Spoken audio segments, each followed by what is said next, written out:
নাথিয়াবাই সম্পর্কে তেমন বেশি কোনো তথ্য জানা নেই। যেটুকু জানা গেছে তাই গুছিয়ে বলার চেষ্টা করলাম।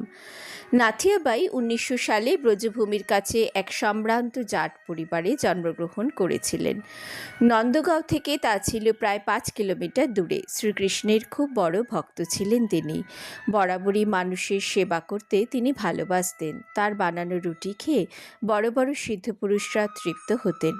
তিনি যে যেমন পছন্দ করতেন তাকে ঠিক তেমন খাবারই দিতেন।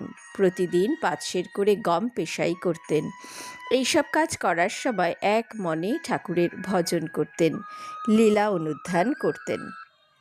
শোনা যায় তার খুব ভালো রান্নার হাত ছিল। সাধু সন্তদের যেমন তিনি রেঁধে বেড়ে খাওয়াতেন, তেমন দরিদ্র অনাথ আর্ত মানুষদেরও তিনি খাওয়াতেন।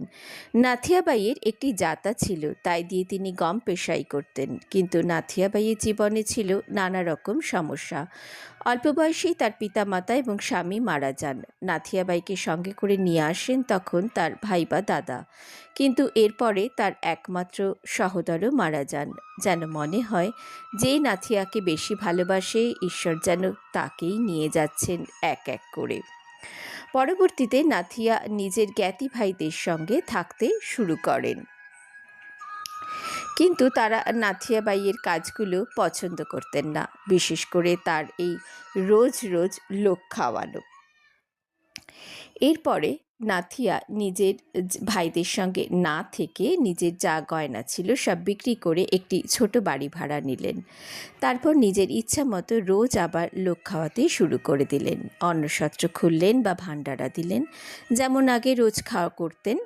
একদিন এক সাধুর দলকে বৃন্দাবন যেতে দেখে নাথিয়ারও তাদের সঙ্গে বৃন্দাবন যেতে খুব ইচ্ছা হলো। নাথিয়াবাই বৃন্দাবনে এসে খুব খুশি হলেন। তিনি ঘুরে ঘুরে নানান মন্দির দর্শন করলেন। বাঁকে বিহারীজিকে তার সবচেয়ে বেশি ভালো লাগলো। একদিন তিনি দীক্ষাও নিয়ে ফেললেন কোনো এক গোস্বামী গুরুর কাছ থেকে। একজন ধনী ব্যবসায়ী হরগুলালজি বাঁকে বিহারীজিকে একদিন ৫৬ ভোগ নিবেদন করলেন। নাথিয়াবাই নিজের যাতায় গম পেশাই করে দিলেন হরগুলালজিকে। পূর্ব প্রতিশ্রুতি মতো হরগুলালজি নাথিয়াবাইকে অর্থ দিতে চাইলে নাথিয়াবাই তা নিতে অসম্মত হন। তার বক্তব্য তিনি তার ভগবানের ভোগের জন্য গম পেশাই করে দিয়েছেন, তাই তিনি অর্থ নিতে পারবেন না। আস্তে আস্তে নাথিয়াবাই সবার ভালোবাসা পেতে শুরু করলেন। এখানেও তিনি খাবার খাইয়ে সাধুসন্তদের সেবা করতেন।